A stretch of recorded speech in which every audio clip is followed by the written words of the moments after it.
এই নসিহতটুকু আমাদের ঊর্ধ্বতন কর্তৃপক্ষের কাছে আমি হাত জোর করে করতেছি, একদম হাত জোর করে। 5টা ডিপার্টমেন্টে এই দেশটাকে শক্তিশালী করতে হবে। কয়টা ভাই? 1 নাম্বার শিক্ষা, 1 নাম্বার প্রত্যেক মুসলমানকে কোরআন এবং সুন্নাহর শিক্ষায় শিক্ষিত করতে হবে।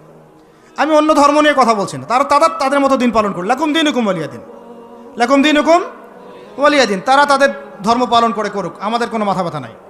প্রত্যেক মুসলমানের বাচ্চাকে কোরআন সুন্নাহর শিক্ষায় শিক্ষিত করতে হবে এবং একই সাথে এই যুগকে চ্যালেঞ্জ করার জন্য যত সাবজেক্ট দরকার সব সাবজেক্ট আমাদেরকে শিখতে হবে ইনশাআল্লাহ। একমুখী শিক্ষা না, দ্বিমুখী শিক্ষার মেরুকরণ না, একদম দ্বিমুখী শিক্ষাকে একমুখী করে একটা কম্বাইন্ড এডুকেশন সিস্টেম চালু করতে হবে। যদি আপনারা না পারেন আমাকে দায়িত্ব দেন,